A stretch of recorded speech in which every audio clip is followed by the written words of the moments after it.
Good evening, my fellow citizens, residents, and friends of St Kitts and Nevis. It is indeed a pleasure for me to be here this evening to share with you and to be a part of this panel with my distinguished colleagues. It is particularly special as we sit here today on the 6th anniversary of the election of your Team Unity administration. Although I would have served in the first term in a different capacity as ambassador with responsibility for sport and culture, it was a privilege to be able to play a part in a positive, history-changing event and period in our nation. In the first term of your Team Unity administration, we delivered. We promised a better St Kitts and Nevis for all, and Team Unity did not fail.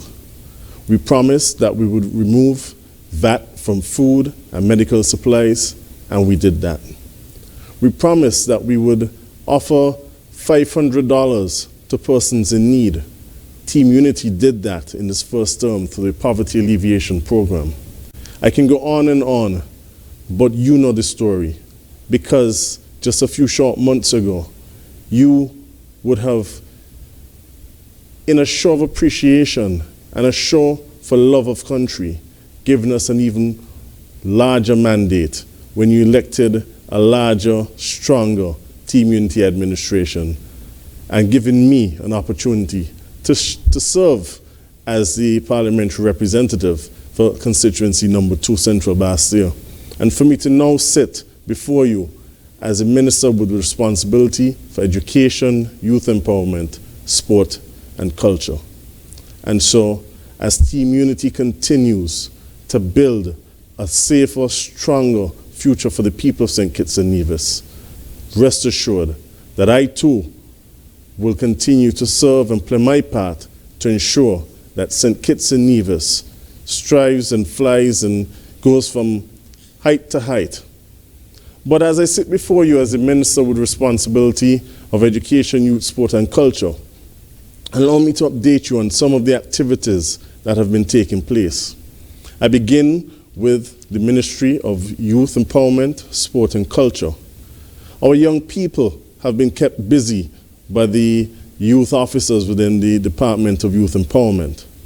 On just Saturday last, in an exercise for a volunteer day, teams of our young persons that form our volunteer corps would have broken up into various groups doing community service projects throughout the island. Some would have participated in tree planting in the Boyd's area, and others would have done beach cleanups around the island, whether it was in Irish Town Bay, Newtown Bay, Frigate Bay, and other places on St. Kitts.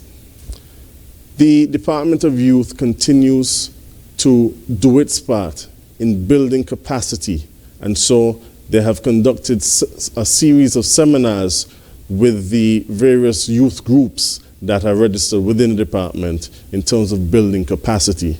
But I think what they're most proud of, and is actually keeping them quite busy at the moment, is the fact that they're in the middle of a 9-week seminar on media and media development.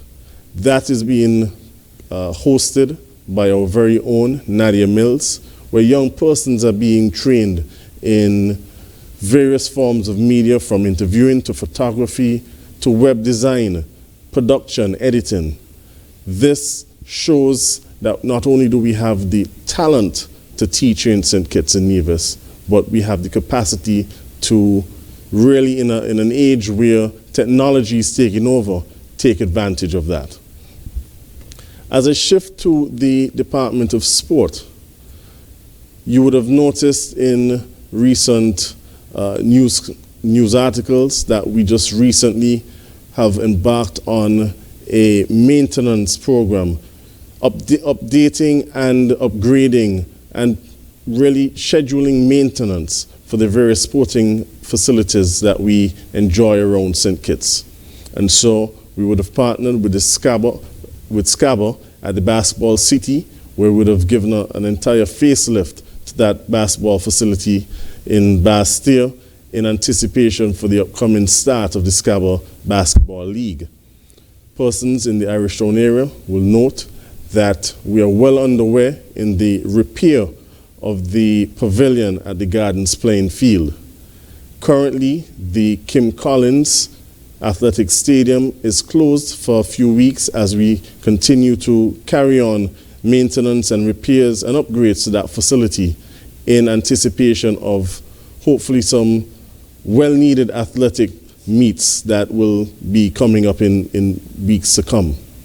I think what the Department of Sport can boast of right now is the fact that just this week we'd have received notice from WADA, the World Anti-Doping Association, to inform us that after many, many years, St Kitts and Nevis has been placed on a temporary list of compliant countries. This compliance will be confirmed in October, and so we're very proud of that. That is not something that just happened. That is as a result of the efforts within the Department of Sport to set up a secretariat for anti-doping, which is led by Mr. Mataniah Wallace and Mr. Sean Seabrooks. Mr. Seabrooks, along with the team, would have been doing quite a bit of work in recent months in order to achieve the success, and so I say congratulations to them. That comes with some benefit, and through the assistance of UNESCO, we have received a grant of some $35,000 to assist in the build-out of that secretariat and to assist with education and development in terms of anti-doping. As I shift to the Department of Culture, we too have successes in that respect. And so I am happy to announce that we have recently set up an ICH Secretariat, which is Intangible Cultural Heritage Secretariat, and with the assistance of UNESCO once again, and a grant of some $100,000, we are beginning to build out that to safeguard our culture here in St Kitts and Nevis.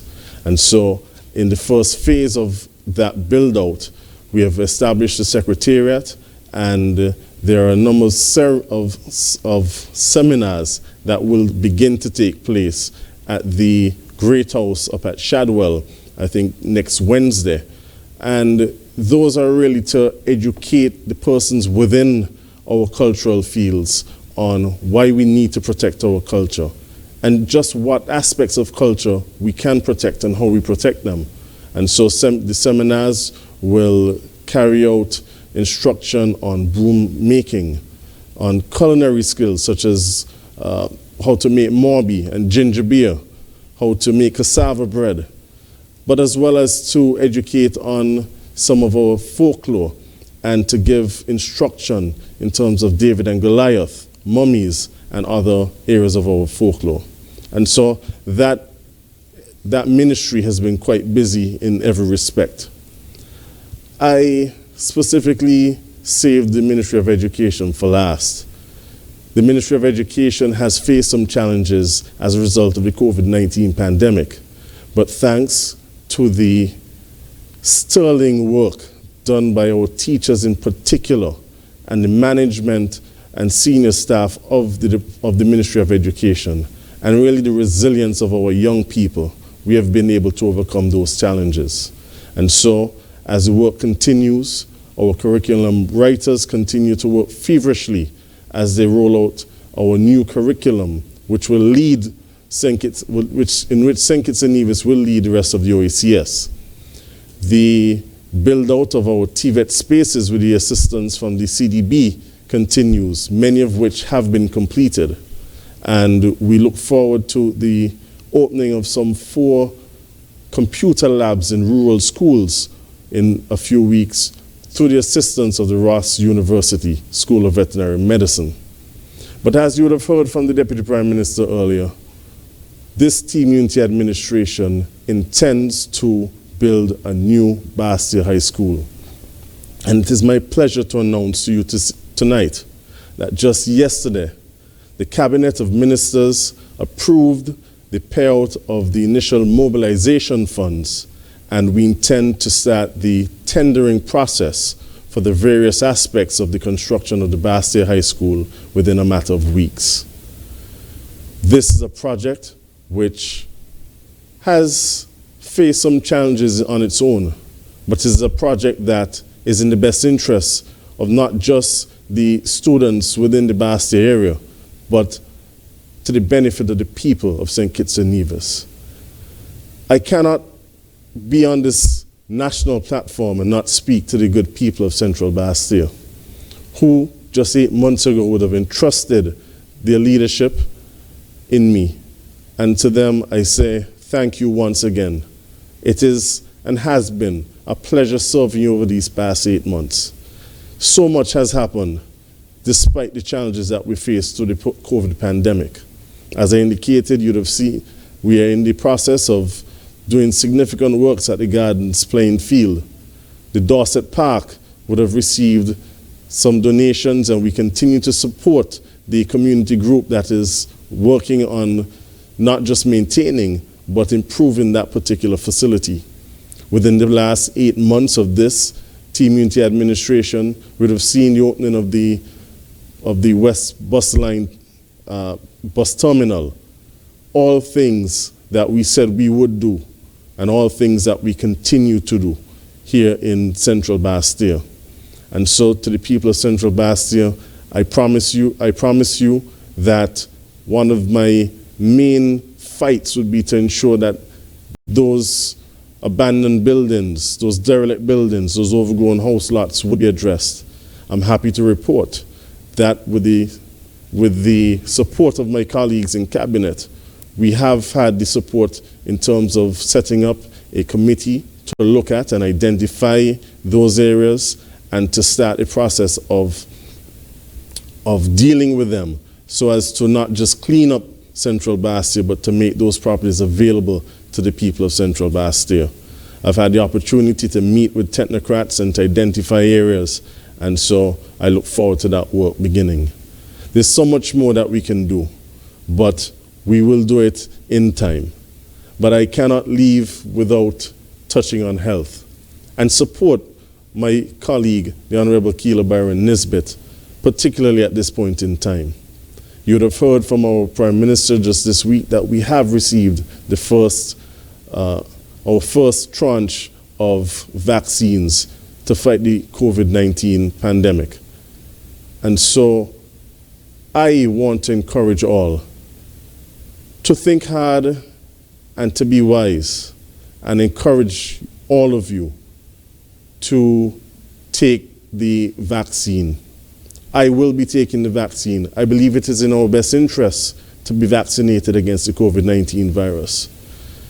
The only way for us to get out of the challenges that we face right now is to come together as a people.